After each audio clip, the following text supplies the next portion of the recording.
नमस्कार, मैं हूं अस्मिता दुबे। कोर्ट दिस वीक में आपका स्वागत है। इस बुलेटिन में अगले आधे घंटे हम आपको इस हफ्ते कोर्ट की बड़ी खबरों से रूबरू करवाएंगे। तमाम कोर्ट की कार्यवाही और सुप्रीम कोर्ट से लेकर हाई कोर्ट और लोअर कोर्ट तक की फैसलों को आपके सामने रखेंगे। तो आइए शुरू करते हैं कोर्ट दिस वीक।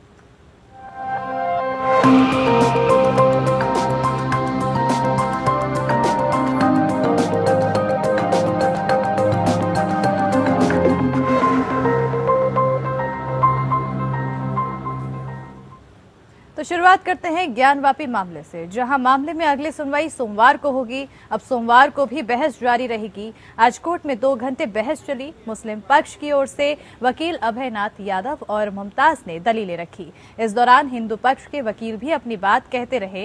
इसके बाद जिला जज ने 30 मई की तारीख अगली सुनवाई के लिए तय कर दी। कोर्ट में दोनों पक्षों से 36 लोग मौजूद रहे। वहीं वर्शिप एक्ट का हवाला देते हुए मुस्लिम पक्ष ने कहा कि मामला सुनवाई के लायक ही नहीं है। शिवलिंग को लेकर अफवाह फैलाई गई। यहाँ शिवलिंग है ही नहीं।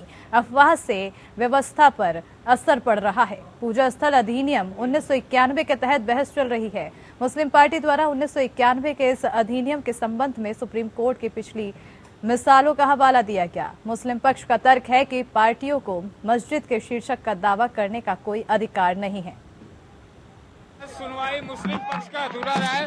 मंडे को 30 तारीख को पुनः जो है 30 तारीख को पुनः जो सुनवाई होगी। आज मुस्लिम पक्ष ने आर्गुमेंट शुरू किया है। अभी आर्गुमेंट पूरा नहीं हो पाया है। मंडे को 2 बजे उनका आर्गुमेंट कंटिन्यू रहेगा।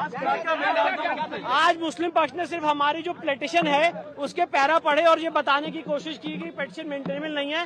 तब भी हमने इंटरजेक्ट करके कोर्ट को पॉइंट आउट किया कि हमारे स्पेसिफिक राइट्स हैं और यहाँ पे सारी प्लीडिंग की गई है। महरौली स्थित ऐतिहासिक कुतुब मीनार में हिंदू पक्ष की पूजा के अधिकार की याचिका पर पुरातत्व सर्वेक्षण विभाग यानी एएसआई ने साकेत कोर्ट में हलफनामा दाखिल कर दिया है, जिसमें एएसआई ने हिंदू पक्ष की याचिका का विरोध किया है और कहा है कि ये पुरातात्विक महत्व का स्मारक है, ये कोई पूजा स्थल नहीं है। एएसआई ने कहा कि कुतुब मीनार परिसर के अंदर हिंदू मूर्तियों के अस्तित्व के बारे में कोई इनकार नहीं किया गया था, लेकिन संरक्षित स्मारक के संबंध में पूजा के मौलिक अधिकार का दावा नहीं किया जा सकता है। मॉन्यूमेंट एक्ट का हवाला देते हुए हिंदू पक्ष ने कहा है कि हम कोई मंदिर निर्माण नहीं चाहते, बस पूजा का अधिकार चाहते हैं।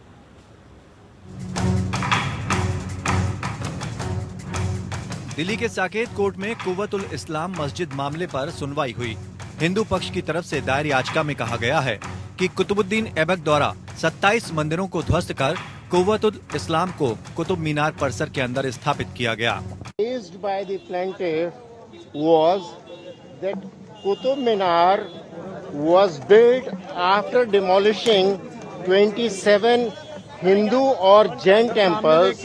आज एक ऐतिहासिक दिन है जबकि उस अपील पर जो कुव्वतुल इस्लाम मस्जिद जो 27 हिंदू और जैन मंदिरों को तोड़कर उनके मलबे से बनाई गई थी, उसके विषय में सुनवाई होनी थी और हुई। कोर्ट में सुनवाई के दौरान हिंदू पक्ष की तरफ से दलील दी गई कि देवी देवताओं की मूर्तियां तोड़कर ये मस्जिद बनाई गई थी। हिंदू पक्ष की तरफ से कहा गया कि हम कोई मंदिर निर्माण नहीं चाहते, बल्कि वहां सिर्फ पूजा का अधिकार चाहते हैं। कुतुब परिसर में अभी भी अलग अलग देवी देवताओं की मूर्तियां हैं। साथ ही एक लौह स्तंभ है जो कम से कम 1600 साल पुरानी संरचना है। उस मिश्र धातु के स्तंभ पर पौराणिक लिपि संस्कृत में श्लोक भी लिखे हैं। याचिकाकर्ता के वकील हरिशंकर जैन ने कहा कि हमारे पास पुख्ता सबूत हैं कि 27 मंदिर तोड़कर कुव्वतुल इस्लाम मस्जिद बनाई गई। मुस्लिमों ने यहाँ कभी नमाज अदा नहीं की थी। एक लौह मुस्लिम आक्रमणकारी मंदिरों को ध्वस्त कर मस्जिद का निर्माण कर इस्लाम की ताकत दिखाना चाहते थे। लिपि संस्कृत में मुकदमे में हिंदू पक्ष की तरफ से यह भी दावा किया गया है कि कुतुब मीनार परिसर में हिंदू देवताओं और श्री गणेश, विष्णु और यक्ष समेत देवताओं की स्पष्ट तस्वीरें और मंदिर के कुओं के साथ कलश और पवित्र कमल जैसे कई प्रतीक हैं जो इस इमारत के हिंदू मूल को दर्शाते हैं।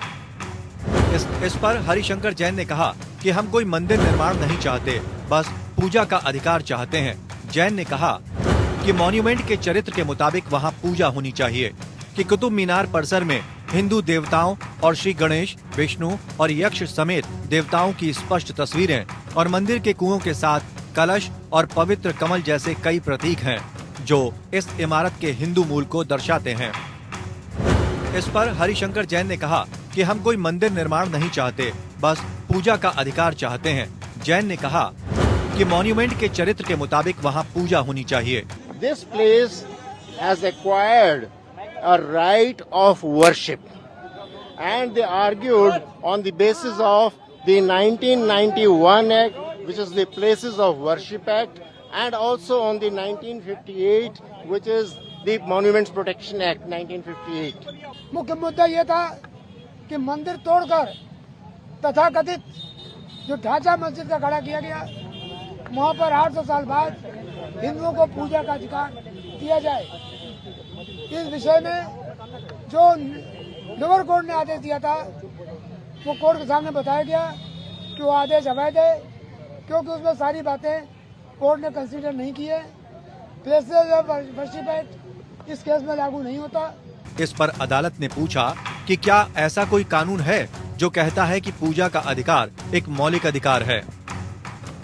हरिशंकर जैन ने आर्टिकल 25 का हवाला देते हुए कहा कि इसके मुताबिक धार्मिक स्वतंत्रता का अधिकार है। अयोध्या मामले में दिए फैसले में साफ है कि देवता की उपस्थिति हमेशा विद्यमान मानी जाती है, तो उनकी पूजा अर्चना का अधिकार भी हमेशा के लिए सुरक्षित है। पुरातत्व विभाग या एएसआई के वकील सुभाष गुप्ता ने कहा कि अयोध्या फैसले में भी कहा गया है कि अगर स्मारक है तो उसका कैरेक्टर नहीं बदला जा सकता। एएसआई की तरफ से कहा गया कि किसी स्मारक का स्वरूप वही रहेगा जो अधिग्रहण के वक्त था। इसी लिहाज से कुछ स्मारक में पूजा की इजाजत है तो कुछ में ऐसा नहीं, जो कि अधिग्रहण के वक्त की स्थिति से तय किया गया है। संरक्षित स्मारक में किसी तरह का धार्मिक पूजा पाठ नहीं किया जा सकता, इसलिए याचिका को रद्द कर देना चाहिए। मामले की सुनवाई करने वाले एडीजे निखिल चोपड़ा ने कहा कि सभी संबंधित पक्ष एक हफ्ते में अपनी लिखित दलीलें दाखिल करें। कोर्ट 9 जून को इस मामले पर अपना फैसला सुनाएगा। अधिग्रहण के वक्त की स्थिति से तय किया गया है। संरक्षित स्मारक में किसी तरह का धार्मिक पूजा पाठ नहीं किया जा सकता, इसलिए याचिका को रद्द कर देना चाहिए। मामले की सुनवाई करने वाले एडीजे निखिल चोपड़ा ने कहा कि सभी संबंधित पक्ष एक हफ्ते में अपनी लिखित दलीलें दाखिल करें। कोर्ट 9 जून को इस मामले पर अपना फैसला सुनाएगा। The court has given us time of 7 days to file or reply. Court ने सारी बातों को सुनने के बाद जजमेंट रिजर्व कर लिया है। एक हफ्ते का समय दिया है कि जो भी रिटर्न आर्गुमेंट सबमिट करना चाहे, मैं या अपोजिट पार्टी दोनों दे सकते हैं, और 9 जून को इस पर फैसला होगा। दिल्ली स्थित कुतुब मीनार परिसर में 2 मस्जिद हैं, कुव्वतुल इस्लाम मस्जिद और मुगल मस्जिद। मुगल मस्जिद में इसी महीने नमाज पर रोक लगाई गई है, जबकि कुव्वतुल इस्लाम मस्जिद में देवी देवताओं की मूर्तियां होने का दावा किया गया है और यहां पूजा की मांग की गई है। दोनों मस्जिद के मामले अलग अलग हैं। कुव्वतुल इस्लाम मस्जिद में नमाज होती ही नहीं है, सिर्फ मुगल मस्जिद में नमाज होती थी, जिस पर फिलहाल रोक लगा दी गई है। कोर्ट में फिलहाल जो विवाद है वो कुव्वतुल इस्लाम मस्जिद को लेकर ही है। Bureau report. तो वहीं आय से ज्यादा संपत्ति के मामले में हरियाणा के पूर्व सीएम ओम प्रकाश चौटाला को अदालत ने 4 साल की सजा सुनाई है। दिल्ली की राउज एवेन्यू कोर्ट ने इस मामले में चौटाला पर 50 लाख रुपए का जुर्माना भी लगाया है।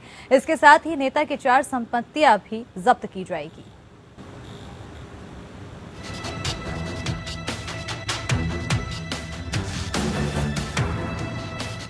हरियाणा के पूर्व मुख्यमंत्री ओम प्रकाश चौटाला को फिर एक बार जेल जाना पड़ेगा। ओम प्रकाश चौटाला को सीबीआई ने आय से अधिक संपत्ति के मामले में 4 साल की सजा सुनाई है। इसके साथ ही कोर्ट ने चौटाला पर 50 लाख रुपए का जुर्माना भी लगाया है। कोर्ट ने ओम प्रकाश चौटाला की 4 संपत्तियां जब्त करने का भी आदेश दिया है। ये संपत्तियां हेली रोड, पंचकुला, गुरुग्राम और असोला में हैं। चौटाला को 5 लाख रुपए अलग से सीबीआई को देने होंगे। 5 लाख न देने पर 6 महीने की और सजा हो सकती है। अदालत ने कोर्ट रूम से ही चौटाला को हिरासत में लेने का आदेश दिया। चौटाला की तरफ से इस मामले में अपील फाइल करने के लिए 10 दिन का समय मांगा गया। अपील फाइल करने के लिए हाईकोर्ट जाने का निर्देश दिया गया। सर, आज कोर्ट ने क्या सजा सुनाई, ये डिटेल बता दीजिए प्लीज। 4 साल की RI, 50 लाख रुपए फाइन, 50 लाख रुपए फाइन में से 5 लाख रुपए CBI को दिए जाएंगे और अगर फाइन नहीं पे करते तो 6 महीने की सजा और मिलेगी और 4 प्रॉपर्टीज अटैच हो गई है। कौन कौन सी प्रॉपर्टीज हैं वो? हैली रोड पे है, असोला फार्म हाउस है, जनप्रतिनिधि गुड़गावा और एक पंचकुला। इससे पहले ओम प्रकाश चौटाला की सजा पर बहस हुई थी। चौटाला की ओर से वकील ने अदालत में दलील दी कि उनकी उम्र 87 साल है और लंबे समय से बीमार हैं। उनके पास 60% दिव्यांगता का सर्टिफिकेट है, लेकिन अब वह 90% दिव्यांग हो चुके हैं। स्वास्थ्य खराब रहता है और अपने कपड़े भी खुद बदल नहीं पाते। वो इससे पहले JBT भर्ती मामले में जेल में सजा काट चुके हैं। जेल में रहते हुए 10वीं और 12वीं पास की है। इस दौरान CBI के वकील ने चौटाला की बीमारी और विकलांगता की दलीलों का विरोध करते हुए कहा था कि खराब स्वास्थ्य का इलाज कराया जाना चाहिए, लेकिन अधिकतम सजा दी जानी चाहिए। CBI ने कहा था कि आम लोगों में उचित संदेश देने के लिए अधिकतम सजा जरूरी है। CBI के वकील ने कहा था कि भ्रष्टाचार समाज के लिए कैंसर के समान है। भ्रष्टाचार के मामले में कोर्ट को ऐसी सजा देनी चाहिए जिससे समाज में मिसाल दी जा सके। 26 मार्च 2010 को CBI ने अपनी चार्जशीट में बताया था कि 24 मई 1993 से 31 मई 2006 तक अपने पद पर रहते हुए आय से अधिक संपत्ति कमाई। CBI के मुताबिक उनके पास 6.9 करोड़ रुपए की संपत्ति ऐसी थी जिसके सोर्स का उनके पास कोई सबूत नहीं था। चौटाला के पास आय से 189.11% संपत्ति ज्यादा थी। चौटाला के खिलाफ prevention of money laundering act के तहत प्रवर्तन निदेशालय या ED ने जांच शुरू की थी। ED ने बताया था कि चौटाला ने पद पर रहते हुए ज्यादा कमाई की और उसका इस्तेमाल संपत्तियां खरीदने में किया गया। 2019 में ED ने चौटाला की 3.68 करोड़ रुपए की संपत्ति कुर्क कर ली थी। उनका नई दिल्ली, पंचकुला और सिरसा में स्थित फ्लैट, एक प्लॉट और जमीन को जब्त कर लिया गया था। जनवरी 2021 में स्पेशल जज विकास धुल ने उनके खिलाफ आरोप तय किए थे। Bureau report. Court this week में अब बात करेंगे शर्जील इमाम के मामले की। दिल्ली हाई कोर्ट ने जवाहरलाल नेहरू विश्वविद्यालय के छात्र शर्जील इमाम के मामले पर सुनवाई की है और इस दौरान उसे देश में राजद्रोह के सभी मामलों में कार्यवाही स्थगित रखने के सुप्रीम कोर्ट के आदेश के आधार पर अंतरिम जमानत के लिए निचली अदालत का रुख करने की अनुमति दी है। इमाम को 2019 में CAA और राष्ट्रीय नागरिक पंजी NRC के खिलाफ प्रदर्शनों के दौरान दिए कथित भड़काऊ भाषणों में संबंधित मामलों में गिरफ्तार किया गया था। इमाम ने इससे पहले सुप्रीम कोर्ट का रुख करते हुए निचली अदालत के 24 जनवरी के आदेश को चुनौती दी थी, जिसमें उन्हें मामले में जमानत देने से इनकार कर दिया गया था।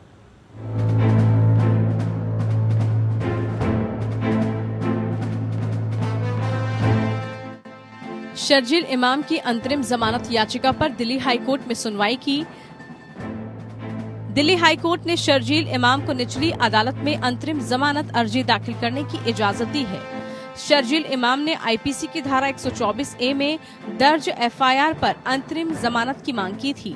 दिल्ली हाईकोर्ट ने यह आदेश सुप्रीम कोर्ट के हालिया आदेश के मद्देनजर दिया, जिसमें IPC की धारा 124A पर केंद्र सरकार द्वारा प्रावधान पर पुनर्विचार करने तक राजद्रोह कानून को स्थगित रखा गया। विशेष लोक अभियोजन अमित प्रसाद ने हाईकोर्ट के समक्ष अंतरिम जमानत आवेदन के सुनवाई योग्य होने पर प्रारंभिक आपत्ति उठाई है। उन्होंने कहा कि 2014 के सुप्रीम कोर्ट के फैसले के अनुसार जमानत आवेदन को पहले विशेष अदालत के समक्ष स्थानांतरित किया जाना चाहिए और अगर वहां सुनवाई नहीं होती तो उसके बाद हाईकोर्ट के समक्ष अपील की जाएगी। याचिका में कहा गया कि शर्जील लगभग 28 महीने से जेल में है, जबकि 124A को छोड़ संबंधित अपराधों के लिए अधिकतम सजा 7 साल कैद है। अर्जी में दलील दी गई है कि शर्जील को लगातार जेल में रखना न्याय संगत नहीं है, इसलिए अदालत को मामले में हस्तक्षेप करना चाहिए। सुप्रीम कोर्ट के 2014 फैसले पर विश्वास जताया गया, जिसमें स्पष्ट किया गया था कि मकोका और यूएपीए के कानून के तहत अपराधों के लिए जमानत के लिए आवेदन को विशेष न्यायालय के समक्ष स्थानांतरित करना होगा और उससे पहले सीआरपीसी की धारा 439 या फिर धारा 482 के तहत हाईकोर्ट के समक्ष मामला नहीं उठाया जा सकता। जस्टिस मुक्ता गुप्ता और जस्टिस मिनी पुष्करण की खंडपीठ ने इस प्रकार आदेश देकर अंतरिम जमानत आवेदन का निपटारा किया। शर्जील को 2019 में नागरिकता संशोधन कानून और राष्ट्रीय नागरिक पंजी के खिलाफ विरोध प्रदर्शन के दौरान कथित तौर पर भड़काऊ भाषण देने के मामले में गिरफ्तार किया गया था। यूएपीए के तहत कथित अपराध को बाद में जोड़ा गया। इस प्रकार अदालत ने इमाम को जमानत देने से इनकार करने के आदेश को चुनौती देने वाली लंबित अपीलों को सूचीबद्ध किया और साथ ही मामले में उनके खिलाफ आरोप तय करने के लिए सुनवाई 26 अगस्त को पोस्ट की। इससे पहले जमानत याचिका का विरोध करते हुए अभियोजन पक्ष ने तर्क दिया था कि इमाम जिस अपराध का आरोप लगाया गया है उसकी गंभीरता को किसी भी तरह से नजरअंदाज नहीं किया जा सकता। Bureau report. तो वहीं नारकोटिक्स कंट्रोल ब्यूरो या एनसीबी ने बॉलीवुड सुपरस्टार शाहरुख खान के बेटे आर्यन खान को ड्रग्स ऑन क्रूज मामले में क्लीन चिट दे दी है। एनसीबी ने मुंबई की एक अदालत में 14 लोगों के खिलाफ आरोप पत्र दायर किया, जिसमें आर्यन खान का नाम शामिल नहीं था। आर्यन खान के अलावा अविन शाहू, गोपाल जी, आनंद, समीर सईघन, भास्कर अरोड़ा और मानव सिंघल के खिलाफ सबूतों के अभाव में आरोप पत्र नहीं दायर किया गया है।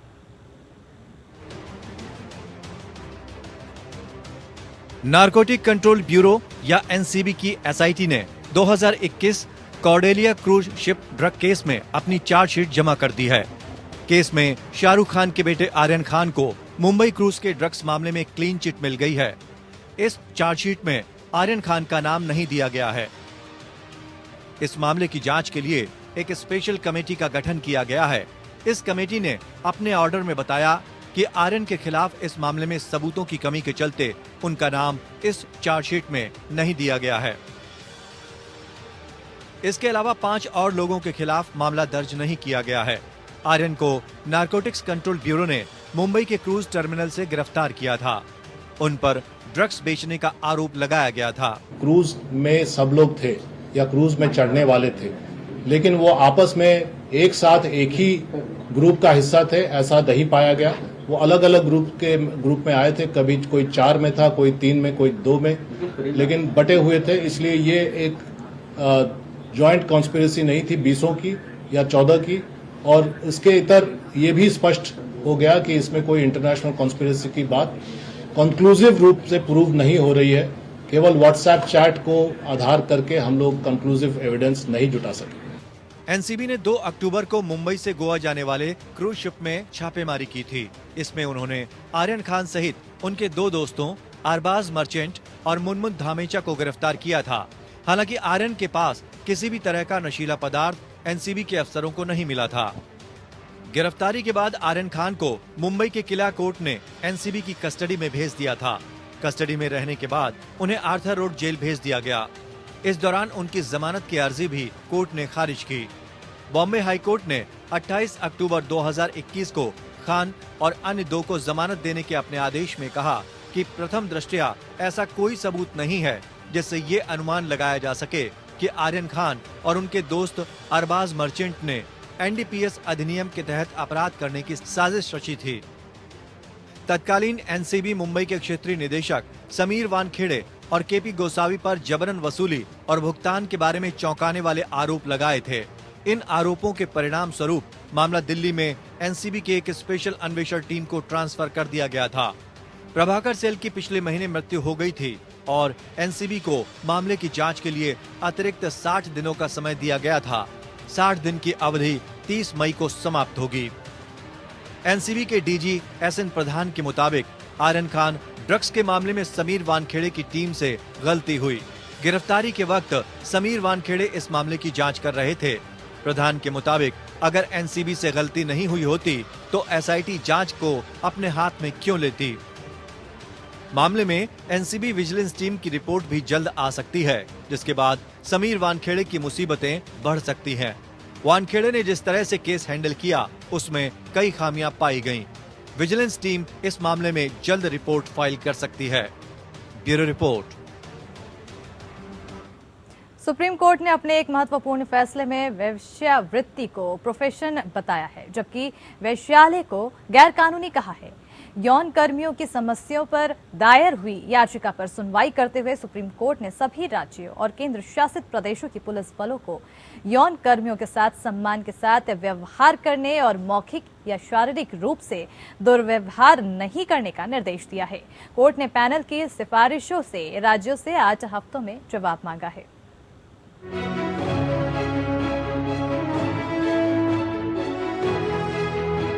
सेक्स वर्करों को लेकर सुप्रीम कोर्ट ने बड़ा कदम उठाया है। सुप्रीम कोर्ट ने कहा है कि हर पेशे की तरह मानव शालीनता और गरिमा की बुनियादी सुरक्षा सेक्स वर्करों के लिए भी उपलब्ध है। पुलिस को उनके साथ सम्मान का व्यवहार करना चाहिए, मौखिक या शारीरिक रूप से उनके साथ दुर्व्यवहार नहीं करना चाहिए। सुप्रीम कोर्ट ने केंद्र से पैनल की सिफारिशों पर जवाब मांगा है, जिन पर आपत्ति जताई गई है। सुप्रीम कोर्ट ने इस अहम टिप्पणी के साथ सेक्स वर्करों को लेकर सिफारिशों पर केंद्र और राज्यों से जवाब दाखिल करने के लिए कहा है। कोर्ट ने अपने निर्देश में कहा कि 8 हफ्ते में उन तमाम सिफारिशों पर जवाब दें, जिनमें कहा गया है कि सेक्स वर्करों को क्रिमिनल लॉ में समान अधिकार मिले हुए हैं। अदालत ने कहा कि ये कहने की आवश्यकता नहीं है कि किसी भी पेशे के बावजूद इस देश के प्रत्येक व्यक्ति को संविधान के अनुच्छेद 21 के तहत गरिमापूर्ण जीवन का अधिकार है। कोर्ट ने निर्देश दिया कि मीडिया को रेस्क्यू ऑपरेशन की रिपोर्ट करते समय यौन कर्मियों की तस्वीरें प्रकाशित नहीं करनी चाहिए या उनकी पहचान का खुलासा नहीं करना चाहिए। कोर्ट ने ये निर्देश भारत के संविधान के अनुच्छेद 142 के तहत शक्ति का प्रयोग करते हुए सेक्स वर्कर्स के अधिकारों पर कोर्ट द्वारा नियुक्त पैनल द्वारा की गई कुछ सिफारिशों को स्वीकार करते हुए जारी किए। Justice L Nageswara Rao, justice BR Gavai और जस्टिस AS बोपन्ना ने स्पष्ट किया कि ये निर्देश तब तक लागू रहेंगे जब तक केंद्र सरकार कानून लेकर नहीं आती। यौन कर्मियों पर पैनल की सिफारिशें। सेक्स वर्कर कानून के समान संरक्षण के हकदार हैं। आपराधिक कानून सभी मामलों में आयु और सहमति के आधार पर समान रूप से लागू होना चाहिए। सेक्स वर्कर वयस्क हैं और सहमति से भाग ले रही हैं, तो पुलिस को आपराधिक कार्रवाई से बचना चाहिए। सेक्स वर्कर्स की शिकायत को पुलिस को गंभीरता से लेना चाहिए। वैश्यालय पर रेड के दौरान सेक्स वर्करों को गिरफ्तार या परेशान न किया जाए। स्वैच्छिक यौन कार्य अवैध नहीं है और केवल वैश्यालय चलाना अवैध है। सेक्स वर्कर के बच्चे को मां से अलग नहीं किया जाना चाहिए। 2016 में सुप्रीम कोर्ट ने सेक्स वर्कर्स के लिए एक पैनल का गठन किया था। पैनल ने 3 पहलुओं की पहचान की थी: तस्करी की रोकथाम, यौन कार्य छोड़ने की इच्छा रखने वाले सेक्स वर्कर्स का पुनर्वास और संविधान के अनुच्छेद 21 के प्रावधानों के अनुसार सेक्स वर्कर्स जो सम्मान के साथ जीने के लिए अनुकूल परिस्थितियों में काम करना चाहती हैं। हितधारकों से परामर्श के बाद पैनल ने एक व्यापक रिपोर्ट प्रस्तुत की थी। Bureau report. तो वहीं सुप्रीम कोर्ट ने समाजवादी पार्टी के नेता आजम खान को एक और बड़ी राहत दी है। शीर्ष अदालत ने रामपुर के जौहर विश्वविद्यालय के हिस्सों को गिराने की कार्रवाई पर रोक लगा दी है और इसके साथ ही उत्तर प्रदेश सरकार को नोटिस भी जारी किया है। सुप्रीम कोर्ट ने कहा है कि प्रथम दृष्टया इलाहाबाद हाई कोर्ट की जमानत की शर्त बेढंगी लगती है। सुप्रीम कोर्ट ने आजम खान को राहत देते हुए इलाहाबाद हाई कोर्ट के द्वारा जमानत के तौर पर लगाई गई शर्त पर रोक लगाई है। इसके अलावा कोर्ट ने नोटिस जारी कर जवाब दाखिल करने का भी निर्देश दिया है। जस्टिस चंद्रचूड़ ने कहा है कि प्रथम दृष्टया हाई कोर्ट की ओर से जमानत देने समय लगाई गई शर्त उचित प्रतीत नहीं होती है और यह सिविल कोर्ट की डिग्री के समान ही लगती है। सुप्रीम कोर्ट ने आजम खान द्वारा इस जमानत शर्त को दी गई चुनौती पर उत्तर प्रदेश की योगी सरकार से जवाब मांगा है। चलिए, इसी के साथ ही कोर्ट दिस वीक में फिलहाल इतना ही। मुझे दीजिए इजाजत। नमस्कार।